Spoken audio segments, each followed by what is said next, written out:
All right, everybody, welcome to today's episode of We As Start Talking. I am Gareth, one of your hosts, and today I've got a exciting episode lined up. Before we jump into that, I'm just going to do a little bit of housekeeping. First of all, thank you for listening. We truly appreciate the support, tuning into the episodes, sharing them on social media, subscribing wherever you get your podcast really, really helps to get the message out there.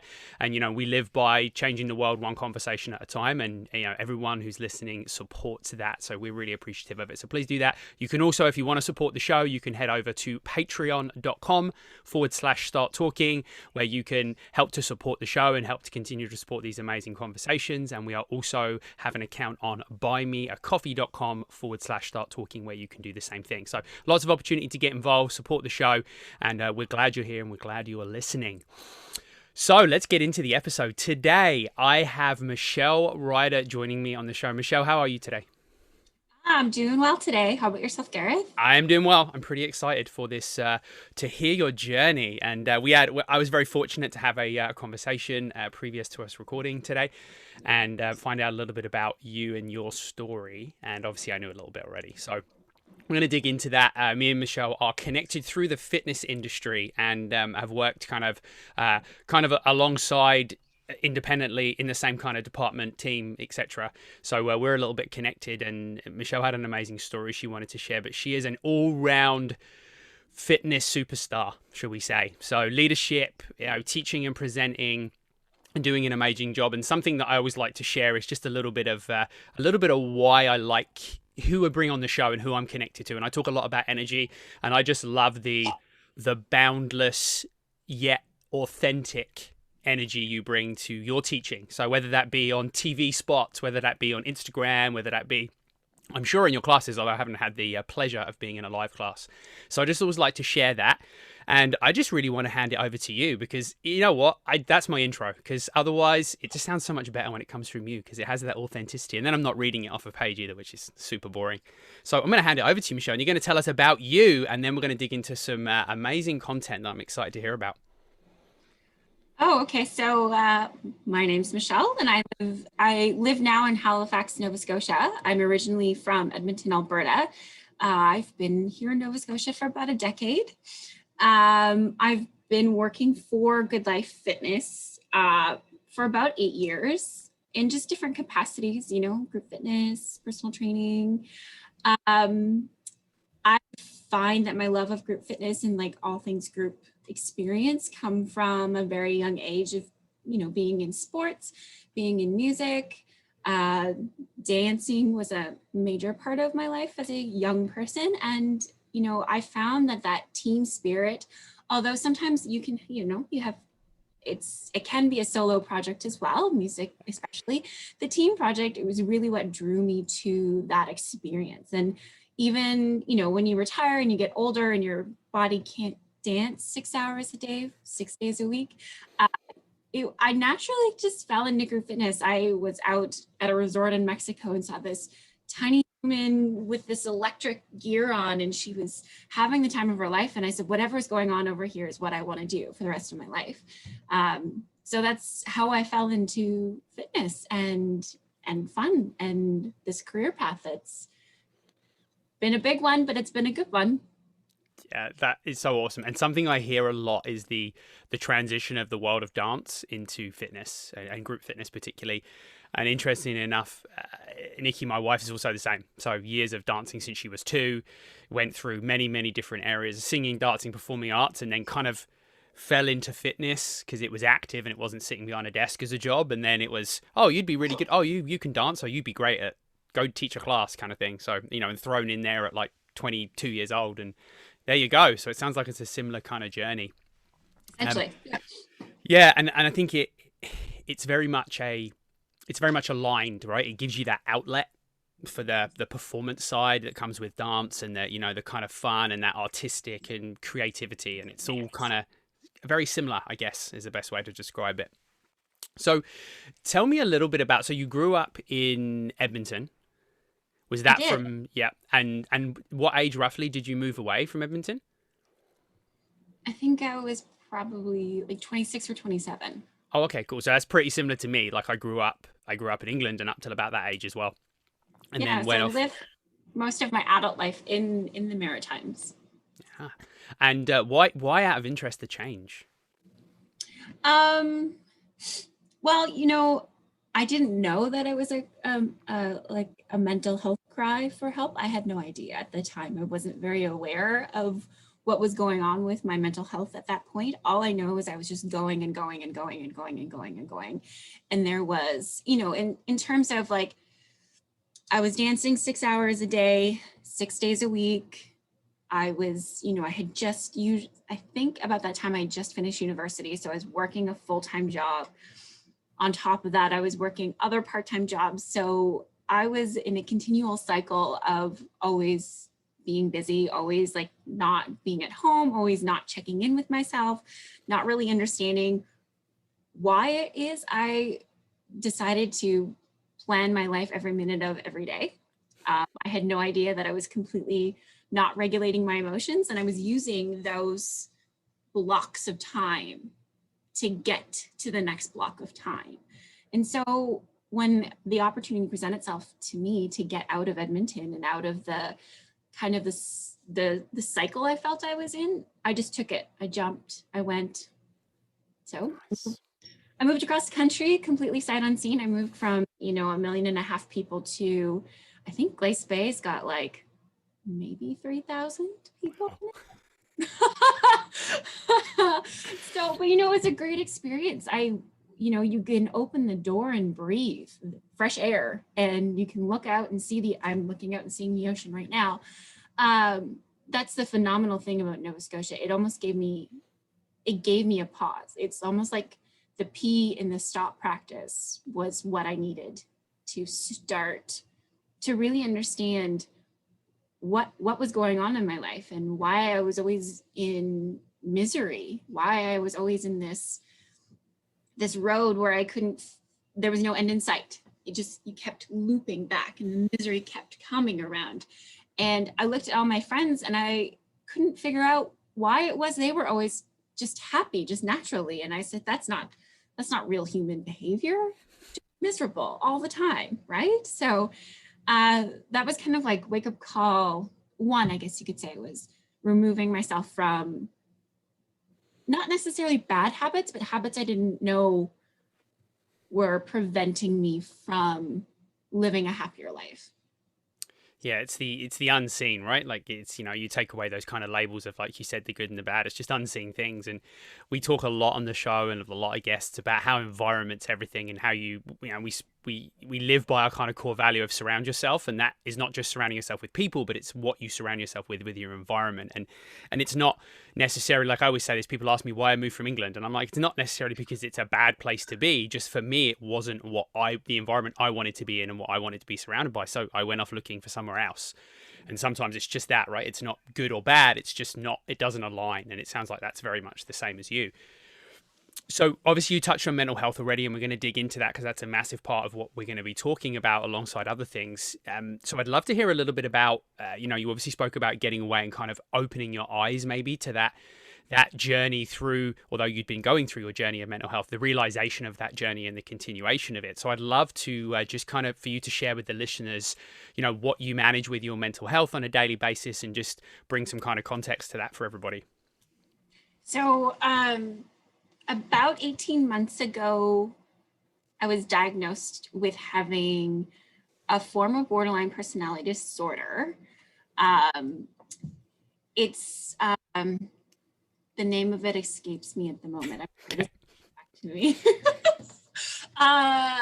Apparent competence. Sorry, that's it. So apparent competence. So it is exactly the way it sounds. On the outside, I appear very competent and very understanding of emotions. It, in fact, I am almost maybe more sensitive to others' emotions than I am to my own. And so what I learned through this journey of, having a really phenomenal mental health social worker and doing extensive skill therapy is that for a very long time, I didn't understand and recognize my own emotions. I didn't know what they were. So I essentially just avoided them. And as you know, humans are, we're a closed system, that energy has to go somewhere. It can't be destroyed. So it just exists. It exists as usually in most people, like a negative sense, right? So an emotion, anything outside of being happy or joyful was a bad thing. And I'm not sure if that was just learned behavior or something that I picked up on while I was growing up. So my mental health kind of like on a daily basis is I just, I open my day with some mindfulness. So one of my colleagues says we suss out our day, and I do the same thing, but I suss out my mental health first. So I wake up, how am I feeling? Okay, I feel sad today. Okay, well, that's okay. Check the facts. Why do you feel this way? Are you still grieving? Did you have a, bad connection yesterday? So just being mindful about how you wake up. And then, sometimes you work through it and then you just feel great. You feel like you got lots of energy. You don't even need a cup of coffee and you go on your day. So where I'm not in crisis like I was before, I find that using skills therapy that I've collected along the way really helps. We've got stressful jobs and we've got people who don't always realize that there are people on the other end of those emails. And so, you can take a lot of that stuff to heart. So I always feel the emotions because they're real, but you need to check the facts before you decide what the next step is. I love that. It kind of sounds almost like, and I'm sure we'll get into it in more detail, it's kind of like you said anything outside of kind of happiness and joyfulness was kind of you'd associate that with being a bad thing. And like you said, I'm assuming lots of people pick that up and it's imprinted on us as kids, right? Because so often I have to catch myself because you want your kids to be happy, and I'm the dad of a 4-year-old. However, when they're not, they have to understand that it's okay to not be that. I'm like, it's okay to be angry. It's okay to be sad. It's okay to not like what I said to you. However, that's life. You're not always going to agree and like things. And if you feel, you feel angry about that, or you feel sad about, feel that, and then move past it, right? So you can process it, I guess. And I know many people kind of suffer with that, and it's just a very common thing. And I don't know if it's just a generational thing or some parenting, but even now I still hear it and hear of it a lot, where parents will tell their kids that, it's okay, be happy. It's okay, be happy. And, not even just kids, like anyone, right? I tell other adults that, and maybe it's not okay. And it kind of, I guess it devalues our reality as a person. And that quite clearly has a knock-on effect as an adult. And I'm sure I can even now, when you're talking, I'm going, oh, wow, yeah, maybe that's me a little bit. Oh, yeah, maybe that's me. Right? So I'm sure lots of other people are the same. They're kind of joining the dots up. They're like, oh. So, sorry, the point I was going to make when I went off on a tangent there is it's like a cycle. It's kind of, you feel sad or angry or depressed or whatever it is you refer to it as, and then you calculate that as being bad, and then the cycle continues round, then it makes you more sad, more depressed, and then that's bad, and then there's a never-ending loop that you almost can't get out of, or until you figure it out, I guess, or you get help, is when you can break out of that cycle. Is that kind of how it plays out for you, or did play out for you? Yeah, I'm just flipping to something I underlined yesterday because I was doing a little bit of my own kind of research here. So in the skills therapy that I am doing right now, dialectical behavior therapy, it's opposite action, essentially.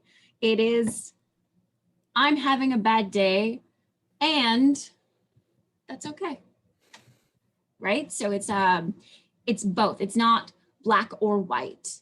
It is what it is, right? And so we're working a lot on radical acceptance, and radical acceptance is just you accept things exactly the way they are, completely and totally. Just okay, that happened.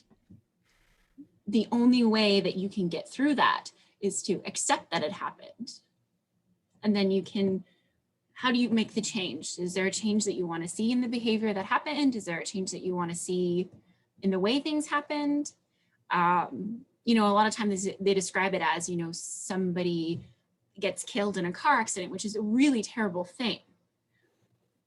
But in order for, seatbelts to be a thing or car seats to be a thing for safety. We have to accept that it happened. So that is in terms of radical acceptance. And that's something that us as humans have a very hard time, because our brains want to be like, well, why do we have to accept this? This shouldn't be this way. I shouldn't, I can't, I don't, I won't. So if you don't really go on that path of radical acceptance, you'll end up in what we call suffering, right? So that loop, the continuous loop of suffering. And so so they also, in the skill therapy that I'm doing, they include suffering to hell, like it's just kind of like a negative connotation. And so they say the path out of hell is through misery. So you have to feel sad, you have to feel angry, you have to feel grief, you have to understand that that's an okay thing and it exists and you have to accept it.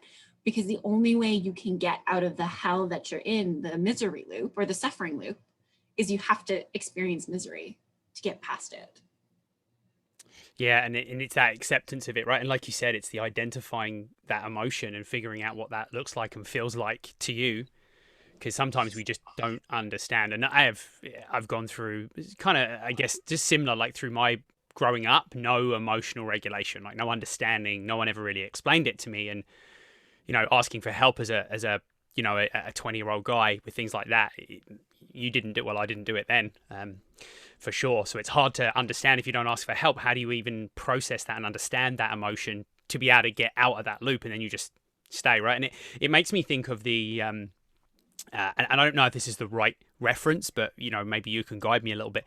It feels like it's kind of almost linked to like a victim mentality where, why is this happening? Why is it happening to me? And that's that continuation of it, right? It's kind of like almost, I don't know the best way to describe it, but that's what it kind of that's what it's saying to me, is there's those people that are in that victim mentality, and to get out of that, it sounds like the same thing. We need to break that cycle. Exactly. You're exactly right. Like, yes, bad things happen to you, and that is really unfortunate. But the only way that you can maybe heal or even get any type of closure with it is to accept that it had happened and try and work through how to prevent it from happening again. Yeah, that's powerful, because I think so many people are at that point, right? You have to, and you got to figure out how you accept those things in the world. And it makes me think about a conversation I have with Nikki, my wife. Sometimes she'll often say that she struggles with processing the terrible shit that goes on in the world, especially relating to kids, because having a young daughter, she's just like, she hates to watch a TV show that's got any reference to child abuse in it, for example.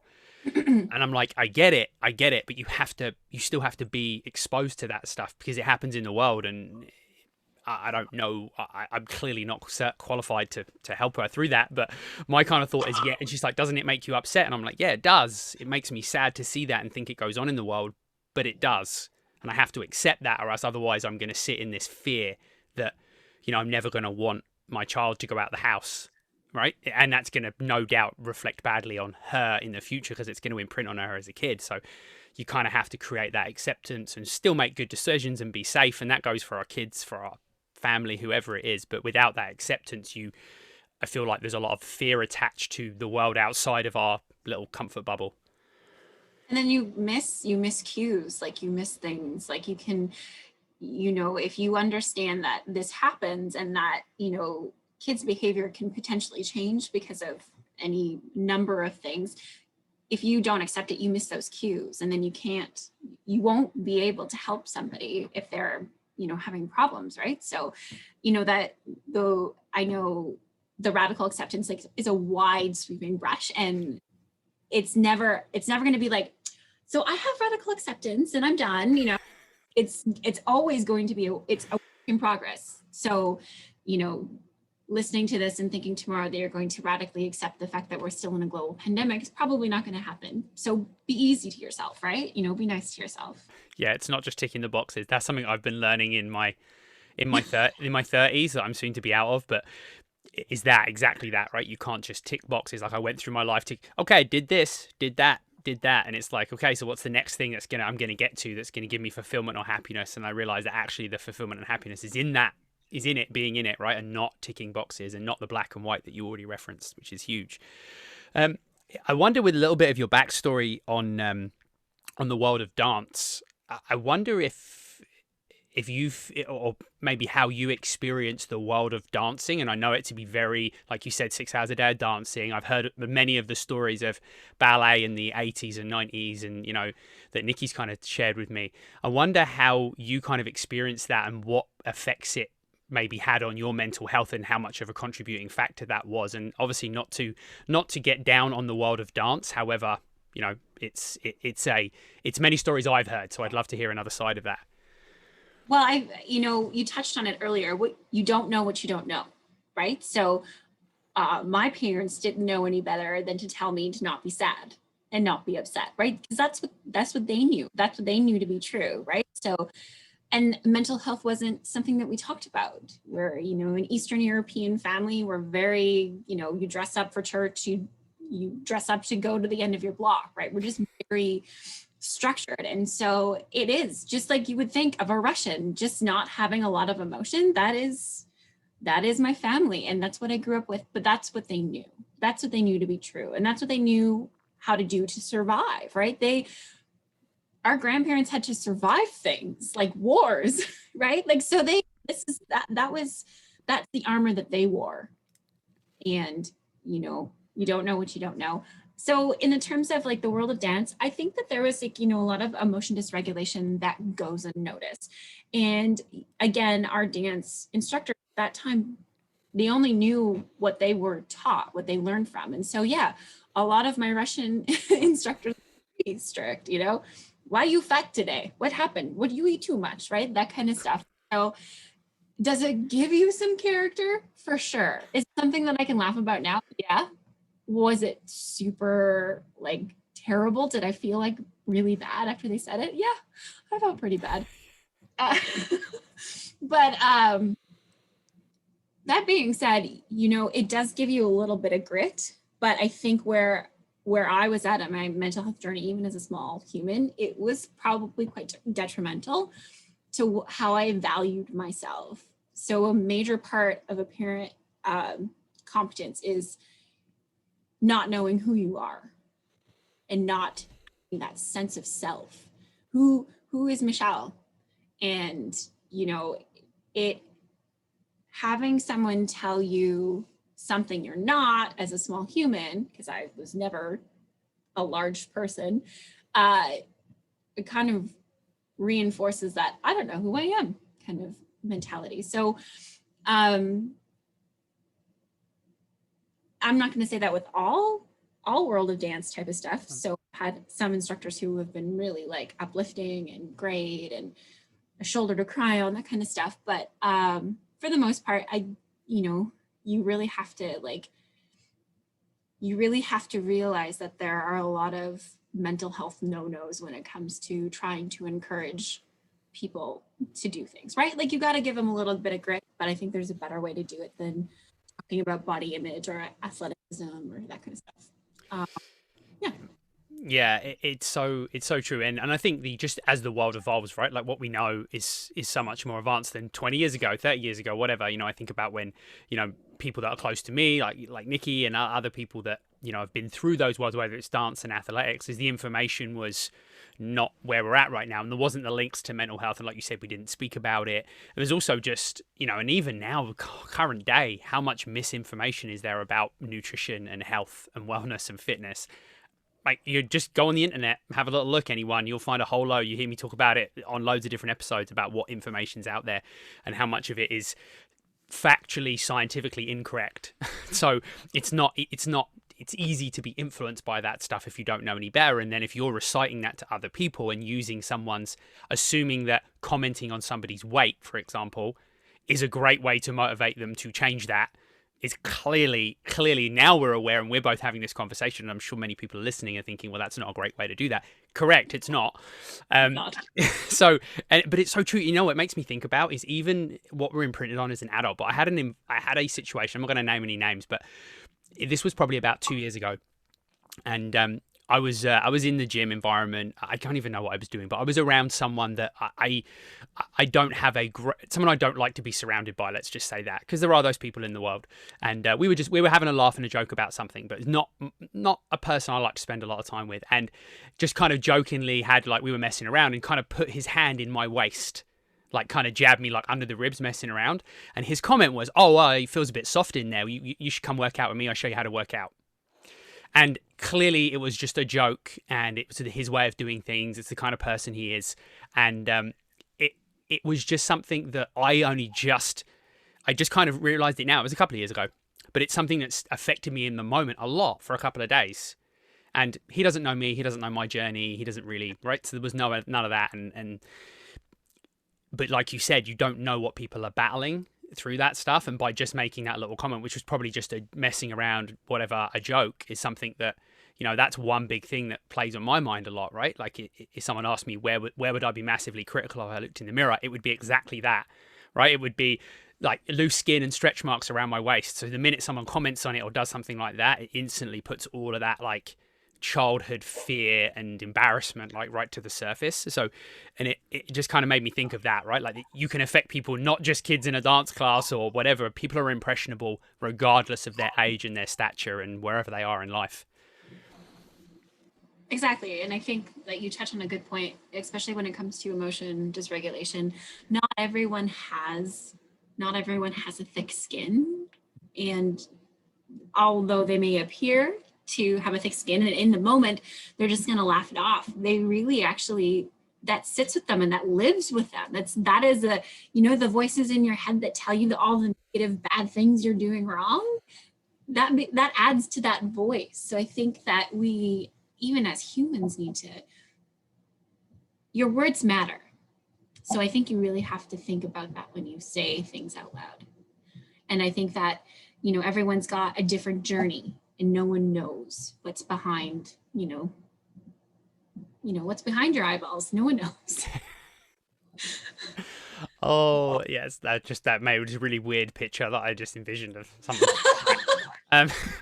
However, it links nicely to the world of fitness, and we'll come back around because I got a lot of notes here that I've been jotting down. But one thing that is so right at the front of my mind now is how we motivate and how we speak and how we inspire in the world of anything, but particularly because we're in a world of fitness.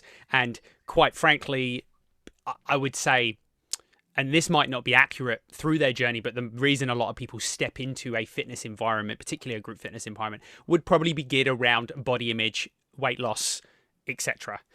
So, and that's a real sweeping generalization. However, been in the industry for 20 years and, lots of experience like yourself. So, we see that. And although it's not necessarily the deep root of someone's reason, it would be the initial thing that presents.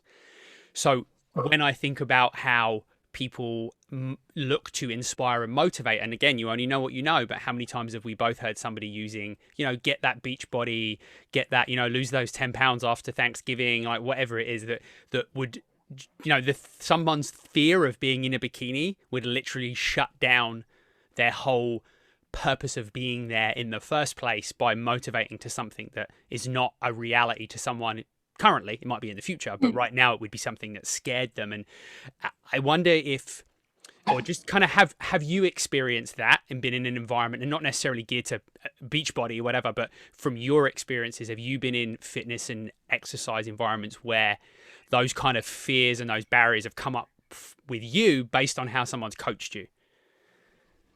Yeah, well, I mean, like when I stopped dancing as much as I put on weight because I wasn't moving as much.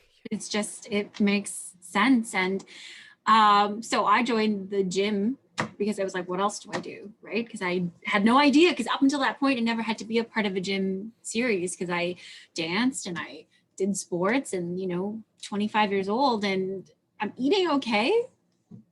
Right. But, you put on weight and you start seeing yourself in a different light. And, a lot of like the past maybe negative connotation towards weight gain really drove me to get into the gym. And, you see these folks teaching fitness classes and they're just like, in great shape, or it's not even about like being thin. They just like look really strong. They're really powerful and really confident. And I'm like, ooh, That's what I like. I like that. So I think also a part of my journey was that for a long time, I didn't know that I was suffering because I had no idea how to regulate my emotions. And so for me, my coping mechanism was 9 a.m. dance, 10 a.m. meeting, 12 o'clock lunch, 1 o'clock this. Like I always had plans. I always had plans. And it used to drive my friends insane because I would say, okay, we're leaving the house by 11. And so at like 10:59, I'm like, why are we getting ready to go, guys? Like we said, we're going to leave at 11. We need to go right now, right? And so, and like if plans changed or, you know, whatever, if plans changed or someone canceled or something didn't go the way I wanted it to, it just ruined everything. It ruined my whole night. It ruined my whole week. And I took it very, very personally. So I stopped having all of those extracurricular activities because of, you know, retiring from dance. And so, well, what do you do? And so I started to feel major suffering, like all those negative feedback loops, just had nowhere to go and I had no way to cope with it. So I went to the gym.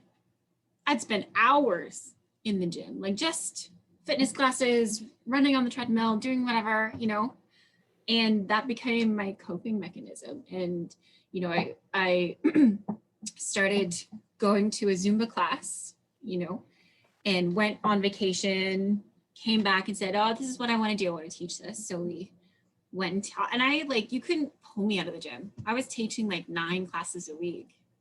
And I didn't know that this was a part of my coping mechanism. I didn't know that this is something that I had to do to keep my body just plugging along through, you know, hell, basically, right? So, and you can't live that way. And everything just seems so much harder for me than everybody else. Like, you know, in social interactions, sometimes I didn't know how to respond to things, or I don't sometimes find things funny and I take offense to it. And it's just, it's a little bit of social awkwardness that actually stems from having a bit of a disorder. And so I touched on it earlier, but borderline and bipolar can present the same way. It depends on where you are in your like mental health journey with borderline personality disorder.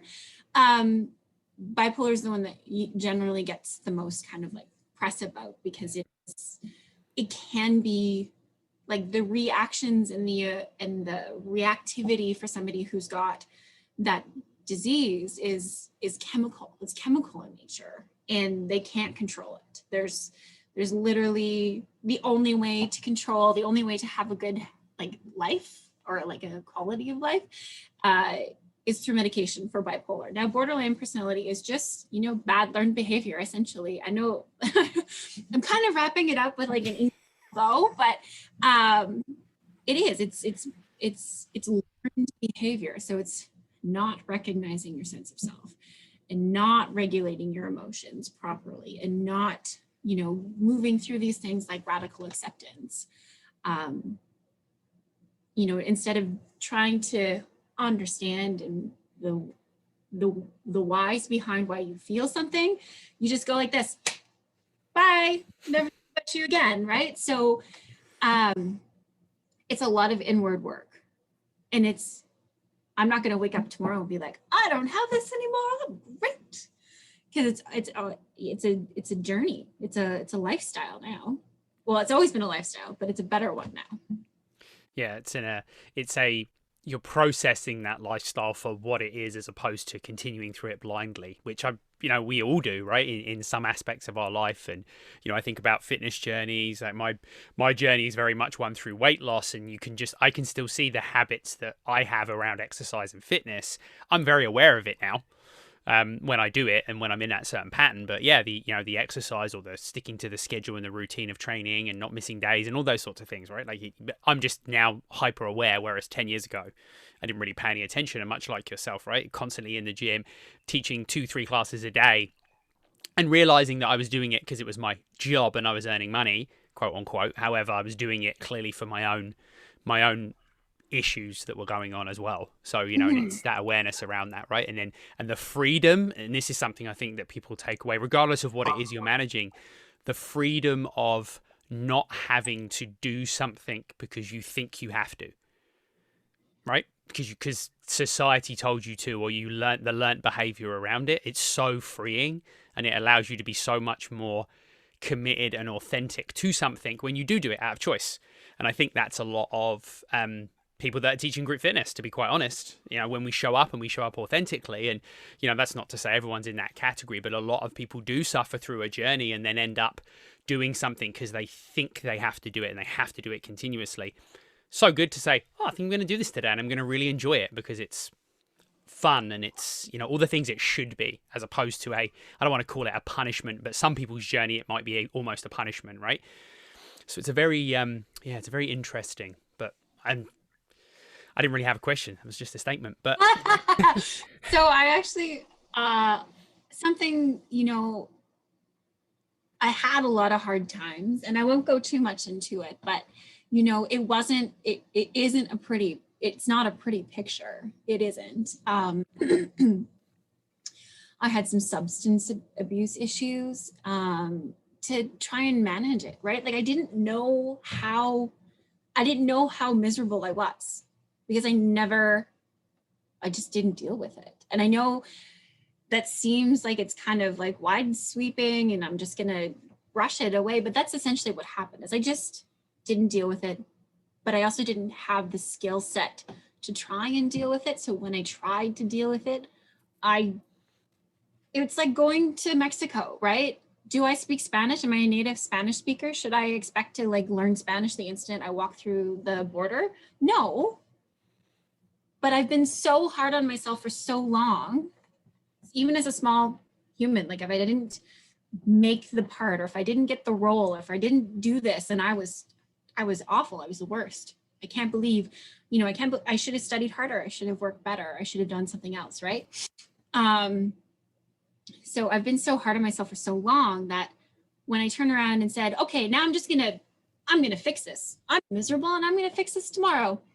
And I have no idea how I'm going to do it, but I'm just going to do it. And that, sometimes comes with some bad stuff. And, have I lost relationships because of having this disorder that I didn't know that I had? Yeah.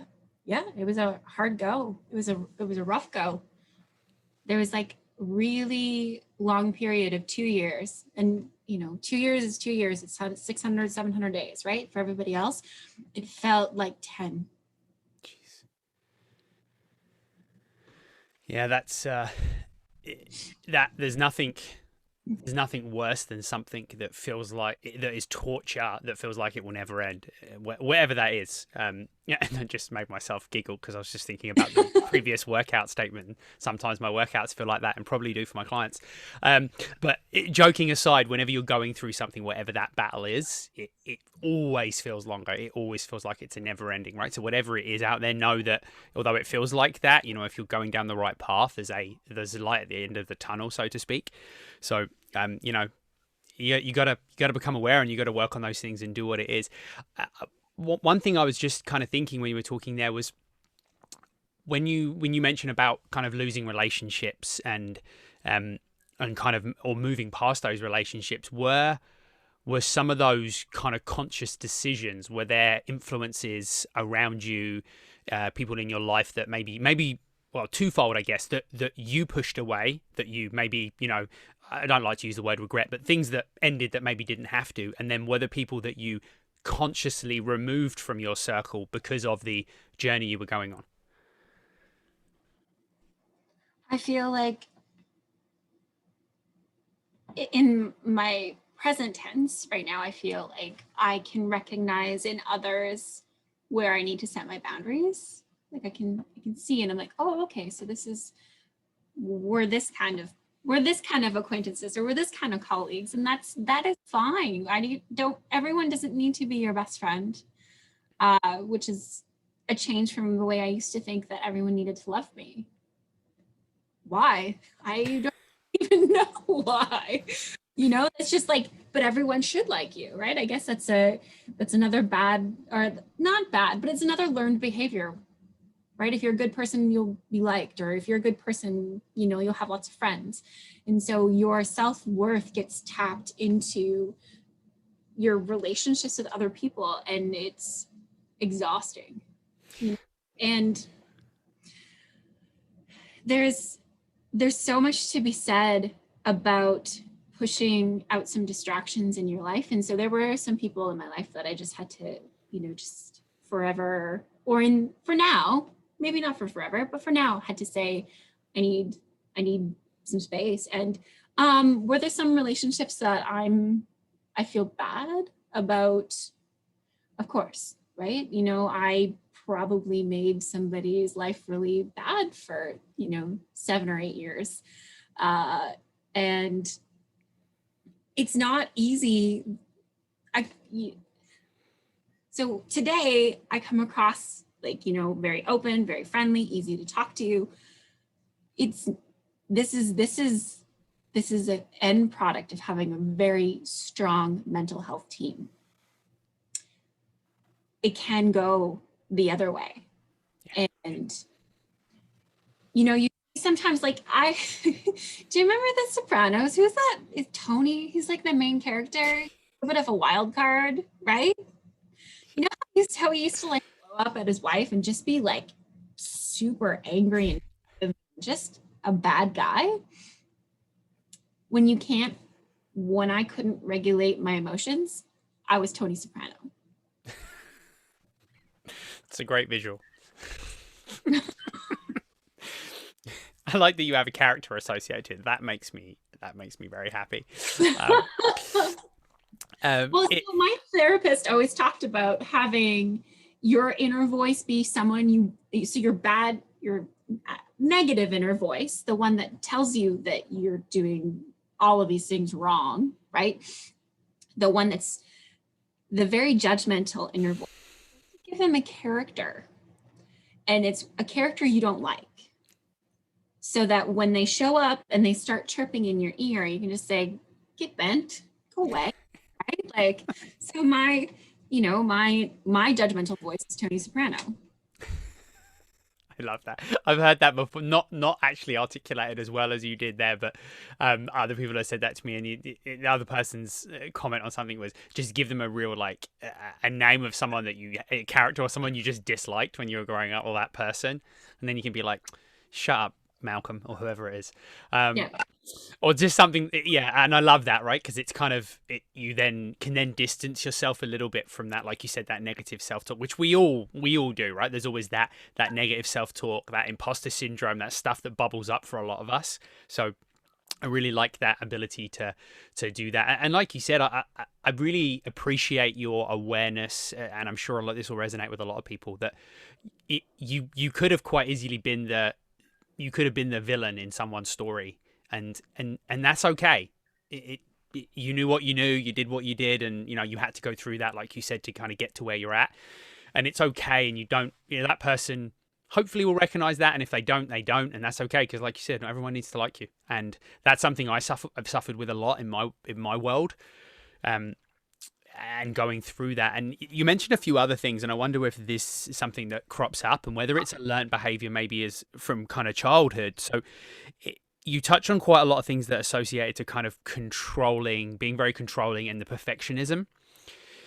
Perfectionism is a big thing for me, and it's a very much a learned behavior from being a kid.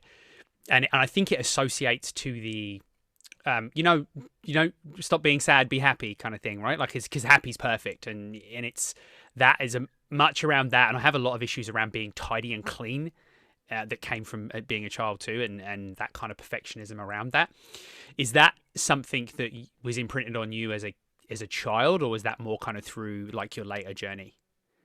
I honestly think it's a combination of all of the above, right? Yeah. So I had very strict I had a very strict grandparent. I had a very strict father, which is not necessarily a bad thing. It is what it is. And so they set their expectations very high.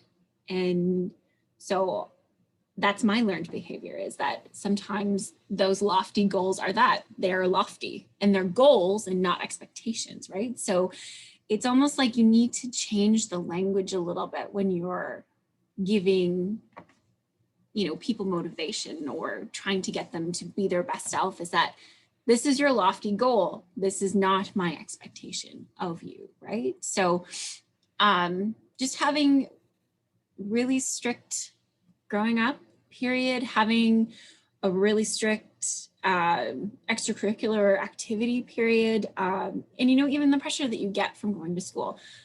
I'm not phenomenal at the, what is it, left side brain stuff. So math, Yeah. science, you know, science, if it's interesting to me, sure. I'm cool with that. I love weather. I think weather is really cool. But I was always better myself at more of the social arts stuff. So social studies, that kind of stuff. So, you know, in school, when I didn't, it was very black or white in school. I would be the top of the class for English and drama and music and all that fun stuff. But like the other side of the brain, I wasn't good at it. And so a lot of pressure to just be good at everything. And so that's a lot of pressure that I've given to myself. And I still struggle with it to this day. I want to be good at everything. And so I don't go to body combat, although it's a great workout, but I'm not good at it. So you need to be a ninja before you step in. because yeah, you know, it's a great class, and I think it'd be beneficial to add something that's challenging like that to my workout, but I don't do it because I'm not good at it. I feel like that about skating. Just keep myself away from the ice, because I want to be really good at it. Yeah, no, I feel that, and I think we're kind of similar in that respect, like you said, right? Like, and it wasn't really for me. It wasn't a high expectation kind of academically so much. I didn't have a lot of that pressure when I was growing up. It was, I think, but it doesn't matter where that expectation comes in your life. It reflects anyway, right? So I didn't have that really at school, but it was expectation around, you know, it's like my mum is like the perfect house, right? So there's that expectation. Everything's got to be in its place and everything's got to be tidy. And like for me as a kid, I'll laugh about it now, but I would do things like I try and help and like make my bed, and my mum would just come in straight after and make it again. So that's where that kind of perfectionism for me. So it wasn't really to do with academics, although I felt it at school. I always felt like, much like yourself, I wasn't great at the math and the English and some mild dyslexia. So those stuff was always where I put myself down.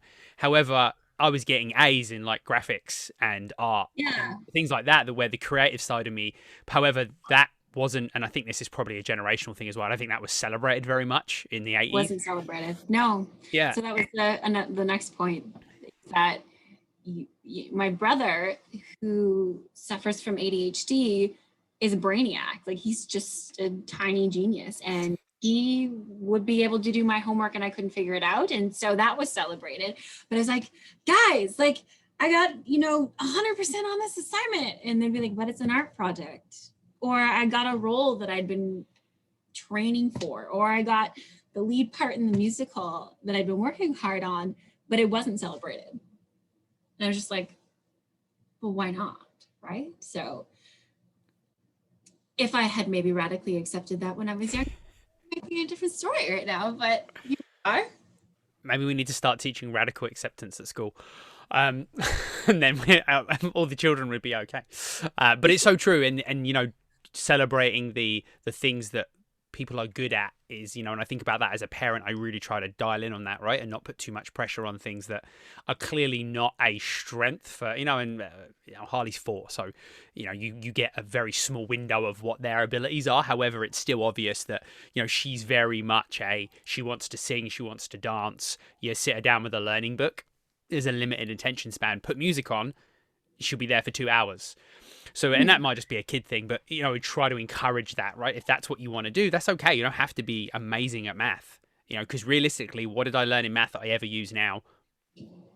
Creativity, however, massively utilized in every part of life. So there's definitely I think we have to see that as leaders, whether that's parenting, leadership, whether that's in, your corporate environments, wherever people are, is we have to learn to embrace that, right? And know where people's skills are. And I'm very grateful that I've had some good leaders that have done that, haven't pushed me into things that I'm not very good at. I've said like, you're really great at this, so go do that because you like doing it and you're good at it. And I think the world could probably do with more of that, and more people living fulfillment, etc. So yeah, it's really, really a good point. Something else that I wrote down that I think it'd be super interesting to kind of hear your point of view on. I did a bit of research as a good podcast host on behavioral, and things like the borderline personality and how it affects behavior. And I know that there's a big link to, and please correct me if I'm wrong, a big link to kind of how you see yourself in the world. And I wonder, firstly, I guess I wonder how much of that is physically, how much of that is mentally, and how does that affect you showing up authentically, and especially in the world of, let's be very, very careful here. There is already a lack of authenticity in the fitness industry. Not from everybody. Again, I'm generalizing, but there is a lot of that in the world. What we perceive and put out there in the world, there is already that. So is that something that you have had to, or has been a challenge for you through your journey? Yeah, so I mean, that sense of self is essentially the reason why they classified what I have as borderline personality, because that lack of sense of self um, doesn't really allow you to understand how you want to handle emotions, right? So if you don't know who you are, you really can't. It makes it increasingly difficult to try and understand how Michelle is going to react to being sad if I don't know how I'm supposed to, if I don't know who I am, right? So I know that really is a generalization, but it is very true. It's funny, however, I really found myself when I started teaching fitness. I always say the way that you teach on stage is like, it's like it's an extension of yourself, right? You're just a bigger version of you on stage, right? So it was funny that, the first couple of times I started teaching, I was like, well, this is kind of odd. I'm not sure if I like being the teacher versus being the participant. And then there's like a couple of moments I had like a breakthrough, even just like some people came up to me after class and just said, that was really great. Like, what were you thinking about when you taught this? And what were you doing? Like, they found that I connected with them on something. So I don't know, I think I was just having a bad day or whatever. And so I walked in a really bad mood. I was having a bad day. I walked in a really bad mood and I shuffled in and slammed the book bag and I opened and my water spilled and, it was just a whole thing. And I looked up and saw the room was packed and I was like, So I left the room and I gave myself a little pep talk and said, they all showed up for you. You need to show up for them. They're not here to hear that you had a bad day. They're here to have a great fitness experience. So you just need to deal with it for the minute. And so I filled up my water bottle. I took 35 extra seconds for myself just to recenter who I was walking into the gym, whether it was me or not. We have bad days. Sometimes we just got to put on a smile. It has to happen, right? So, I recentered myself. I got my water and I walked in as if it was the best thing in my life. This is the best thing in my life. And you know what? At that moment, it was the best thing. It was the best thing I had going for me. And that's where I taught from. I taught from that place of, this is the best thing that's ever happened to me. And I just felt joy for the first time in like, as long as I can remember. It's a great, that's just such a great story in being present. So that's kind of what you were doing, right? It was stepping out of that to say, this is where I am right now.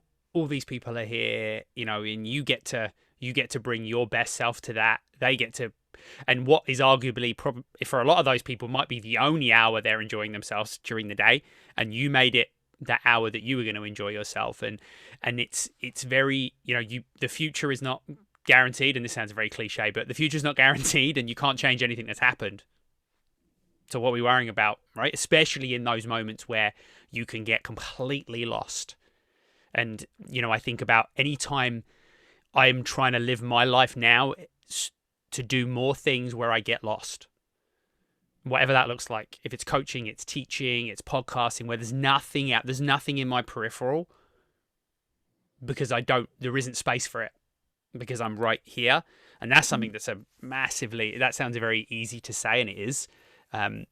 Literally everything is harder to do than say, though. But it's so much harder to do that, to be present in that, or to find things that put you there. And that's always when people ask me, how do you find what you're passionate about? What do you do? How do you find things you enjoy? I'm like, that when I'm there, I don't have any concept of past or future. That, and what you explained is exactly that. It's such a great thing for me to hear because it helps me sit in that more. Yeah, so I mean, it was a really cool experiment that happened. I taught from a place of joy. I felt joy. I felt like I passed on some of that joy. And then it becomes addictive, right? Like, you're, whoa, I need to do this all the time, right? So you kind of fill that up with your day, right? So I was teaching like 6 and 7 classes a week, 9 sometimes, more than that, just because I wanted to feel that joy all the time. And I never clued into the fact that joy is just something that humans can feel regardless of what they're doing, right? So I didn't really clue into the fact that I had to seek joy to feel it. Meant that there was something going on in my brain that shouldn't have been happening, or not should have been happening, but that it was happening and that I wasn't handling. And it took a couple of real bad side steps before I could face it, because I didn't know what I was facing. I had no idea. When I went through this, I got really depressed. I had a really hard time, I ended a couple of relationships. There's a couple of things in my life that I just wasn't handling very well. My mom passed away, so I still felt all of that grief, but I felt grief for feeling grief, and it was really hard on myself. Like, I shouldn't still be, again, shouldn't, right? I shouldn't still be feeling all these things. And I was, and I'd seen a couple of therapists and they just weren't the right ones, but I blamed myself for that. I'm like, oh, I'm obviously, you just can't fix me. This is who I am. I'm going to be like this for forever, right? So there's a lot of like, this is the end. This is how I'm going to be for the rest of my life. So I better just kind of deal with it. And I wasn't dealing with it. And I hit, I really did hit rock bottom, in the sense that I had no sense of self. I'd lost, a couple of friends. I'd lost a couple of relationships. I wasn't doing well at work. And I had the most massive panic attack I've ever had in my entire life. I was at work and I locked myself in the bathroom and laid on the floor because I couldn't stand, I couldn't move, I couldn't anything. And I called like the emergency crisis line in Nova Scotia. And I said, I don't know what to do. I can't get up off the floor. And so, the person on the phone was phenomenal. And they walked me through the stop practice, which I can link what that is. And they got me to a point where I wasn't in crisis anymore. And then they said, so how often does this happen? And I'm like, oh, sometimes I get it twice a month. Sometimes I get it, a couple times a week. And they're like, this is not okay. And I said to them, well, what do I do? And they connected me with a mental health social worker. And that's really when my journey started to healing. I have a phenomenal, she's awesome. She's really she's still there for me if I need her. And I think that's an important part, is that, which I'll get to because I don't want to derail this too much. I went to a women's wellness clinic for a couple of weeks. It's not like a rehab or anything. It's in the sense of like it's like group therapy for women who are having varied issues. So sometimes it's like alcohol abuse, sometimes it's mental health problems. And it's a free program here in Nova Scotia that you can be referred to. You can't just sign up for it. So my mental health social worker referred me to it. And it was really great because it was interesting to see how others, like where they were, where they came into the group therapy from.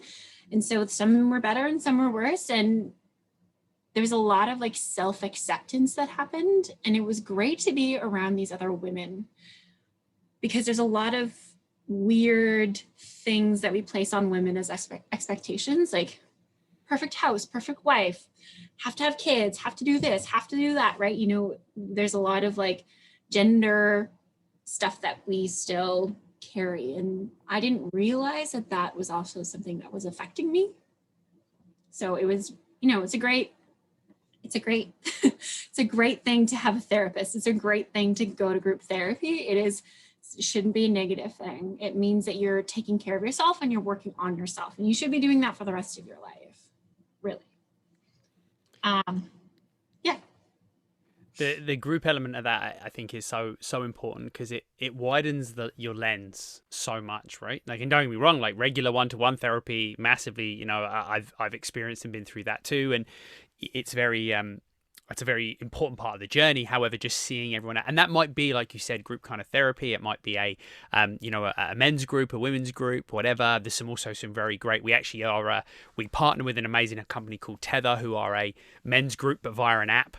So there's so many versions, and we're so connected with the diversity that we can get, and it widens our lens, and that's such a massive thing because, you know, if we stay in our bubble, we stay in our bubble, if that makes sense. You don't see outside of that, right? And then you live what you know, and you never find out more. And you already touched on that earlier, and it's such an amazing point that, you know, we work with what we've got. So start to build that base of knowledge and understanding and awareness and everything else, because it helps with not just mental health, but with being a better human in the world. Full stop. Yeah. And I've never really understood recently the negative connotation about getting help. You pay a professional to help you when you're injured. We pay a doctor to help us when we're sick. Why wouldn't we use a professional who went to school and this is what they chose to do? Why is that any different from like going to get a massage or going to get your nails done or your hair done? It is all about self-care.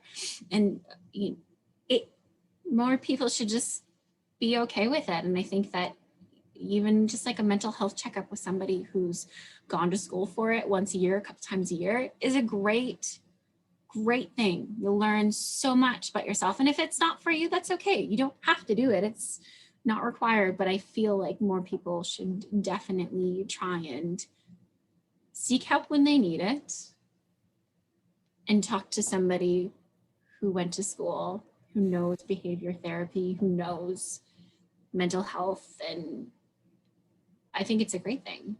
I don't think we talk about that kind of stuff enough. No, and I'm glad there are some great organizations. There's, you know, where you can get peer support or you can get professional help. Both are, you know, very useful resources to find those people that you can have those conversations with, and then obviously find a professional. And you made a great point, Michelle, as well, about how you had therapists that weren't a good fit for you, and that kind of initially you took that on personally, like it was your kind of, you know, your mistake, or you weren't, you know, fixable or whatever. It's very important that we find someone that we connect with, that we can have those conversations with, and that's both peer support and also, you know, professional help as well. You have to be okay with that, and it's okay to ask for a second opinion if you like, because, you know, we might do it with physical health, you know, like you said, you know, I might go to a chiropractor that doesn't gel with me, so I'll go find a new one. Be okay to do that with a mental health professional. It's okay to do that with the people around you, you know, your peers and everything else, and having those people that you can open up to. And actually I had a conversation recently with a friend of mine who he kind of very intuitive, and we had a conversation. Well, he called me, and then as soon as I said hello, he's like, "What's up?" And I'm like, Nothing. And he's like, don't lie to me. What's up? So which I was said, well, this and this, a bit of a down energy day. And he's like, okay. He's like, cool. He's like, know that you, whether you show up like that or whether you show up full of energy on a high energy day, that's okay. And to have someone say that and support you with that, and having those people around you, as well as the professional side too, right? Finding that person that makes you feel at ease, that you can have a conversation, creates a safe space for you. So it's all those things to look for in any kind of support that you're looking to get is so, so important. And I really appreciate you bringing light to that. I think it also, in my current profession, it's also been extremely helpful. Because sometimes people are in crisis and they don't know it themselves. And then something happens where their behavior changes, or they just do something that's completely out of character. And that almost is like a giant, like, bing, bing, bing, this happened to you one time before. Maybe you should check in and see if they're okay. And just, if they're willing to talk to you, then great. If they're not, that's okay too. But just maybe them knowing that you are there for them and support them and understand that there could be something going on in their life that they can't really talk about, that could be enough. That could be something that they need. And so I think also being very aware of your own mental health and your own mental health, not even disadvantages, just maybe gaps, can be helpful when you're working with lots of people. And especially in the fitness industry, there's so much that goes on. I have members from all walks of life, and it's critical for us as fitness leaders to understand that people come from all walks of life and that they might be having a bad day, and it might also be a cry for help.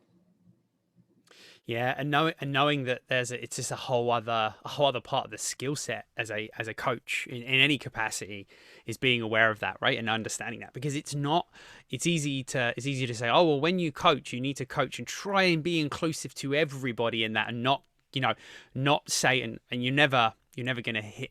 You're never going to hit everybody in a positive, because something you say is going to hit someone a negative, and that's okay. Like you said, those people probably aren't the people that are going to come to your class or your coaching experience. And that follows on to the point we made, is not everyone's going to like you, and that's okay. You can just be you and do it. But if you have to hone those skills. It's great that you can, stand up there and instruct something, or you can teach exercise, or you can, whatever it is, you've got great knowledge, but you have to be able to coach and understand that there's certain things to avoid in your coaching language, and there's certain things to dial into. We talk about, for example, personal success.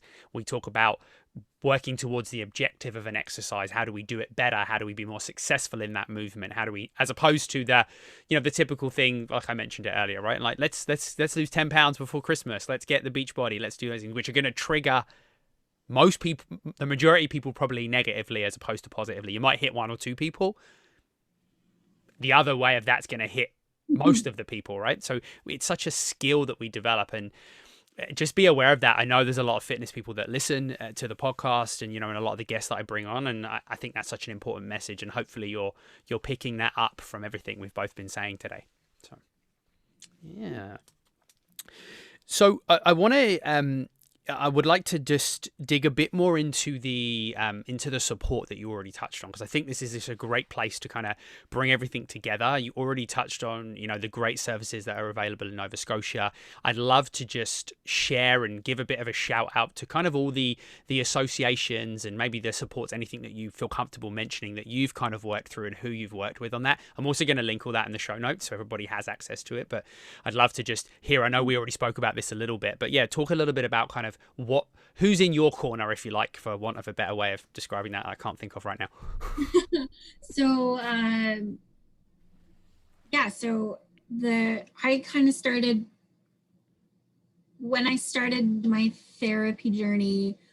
I'm really bad at reading books, in the sense that I want to know how the story ends before I read the whole story. Go to the back first. I'll flip to the back of the book and read how it finishes, so that I know what I'm dealing with, right? That's also a form of control, which I didn't realize that I was doing in my own life. And, jumping to all the final conclusions, that's also something about emotion dysregulation, right? So when I started my mental health journey, I wanted to know what was wrong. I wanted to know what was wrong with me yesterday. if there's something wrong with me, well, I just need to fix it, obviously, right? That's the easy one, right? So I started with the Canadian Mental Health Association's website, and it's always it's not a good idea to self-diagnose. Ever. Can I just say that? No WebMDs, please. Yeah. But you know, I started reading things about different types of disorders, and some that generally present themselves when you're younger, but really present yourself when you're in your, your 20s. And so when your hormones kind of balance out a little bit and you're learning how to be an adult, all that kind of stuff. So, a lot of those ones are ADHD, borderline, generalized anxiety. So a lot of those will present themselves at about that age. And so I started reading up about a lot of them, and I'm like, oh, well, that's me. Oh, well, that's me. Oh, well, that's me. And I'm like, I have them all. I'm a mess, right? So it's really, they have a lot of really great information on, if you feel like you have some of these symptoms and you feel like you need to talk to somebody, there is a link that says you can email us for more information, or you can phone this phone number. You can book a free session with it's not with a clinician, but it's like an intake person, and they can talk you through what your next steps are. And so that was Canadian Mental Health Association. And I relied heavily on the Nova Scotia Health Authority. Same thing. When you call them a mobile crisis, if they feel like this is something that they can help you with, they'll book you for an intake. And so you talk to your intake, and they pair you up with a mental health social worker that has space in their available calendar. I happened to catch somebody who was really phenomenal. So I've been lucky enough to work with her for a little bit longer than most others have, but and I have had two really great opportunities. I've done the Women's Wellness, which is through the Mental Health Addictions Program in Nova Scotia Health and Wellness, or Nova Scotia Health Authority, and DBT skills. So it's dialectical, which is Marsha M. Linehan's, I guess, I don't want to say project. It's her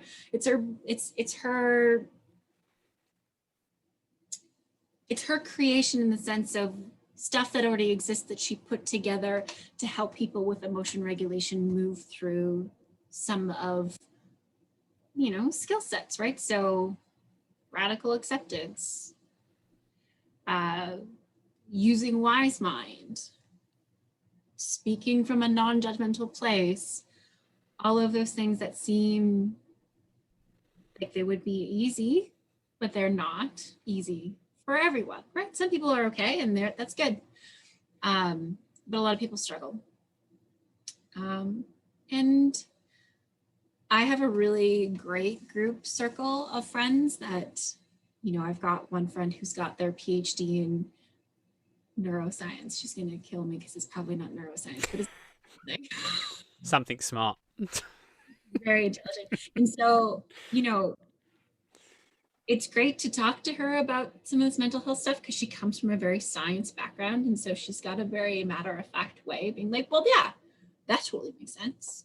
So almost like it feels good to be accepted, even though the stuff isn't always right upstairs, in the sense that it's nice to have people that you can lean on and say, hey, I am having the worst day ever. Can we talk about it? Yeah, having people that are, like I mentioned earlier, right? Having someone that's okay with you showing up like that. And, that's okay, because we all need to show up in varying levels, right? And having those people around you so important. So, yeah, that's a massive weight off of my shoulders as a person. And I'm sure it is the same for you. And also, don't be afraid to ask for what you need. 3 weeks ago, I was super overwhelmed. I took on too much. I started to feel some of the things that I would feel in my emotion dysregulation cycle. And I had to stop it. And so I asked for an afternoon off so that I could turn all my devices off, I could ignore my emails, and I could recenter myself. What could have happened had I not done that? I could have gone into a really bad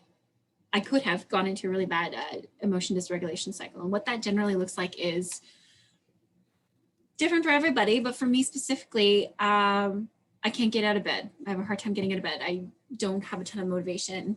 It doesn't necessarily mean that I blow off things that are important to me. So I will still go teach group fitness classes. I will still show up for work, but the person who shows up for those things isn't me. It's the person who's trying to hide from the things that she doesn't want to feel. Yeah, protecting your energy, right? Comes back to that. We already kind of touched on it earlier. You have to do that sometimes, and that's okay.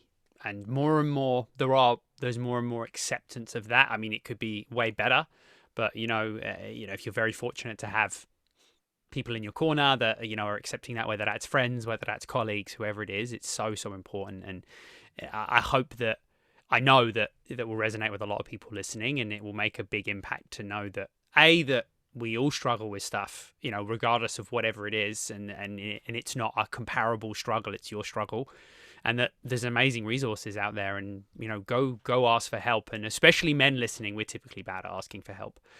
A lot of us anyway, but it's all the same, right? And I know I see that in my pattern too, right? Asking for help with anything, whether it's hanging drilling some holes in something, or putting something up, or something, that I'm very, very general now, but a blue job, shall we say, that kind of thing, right? That you would think, oh, I'm going to do that, or asking for directions, or something typically masculine. I saw that in myself, right? It's a very typical behavior, and then it starts to cross over to things like your mental health and your physical health. So you have to embrace it all. You have to ask for help across the board with everything, and I think that's an important part of the message too.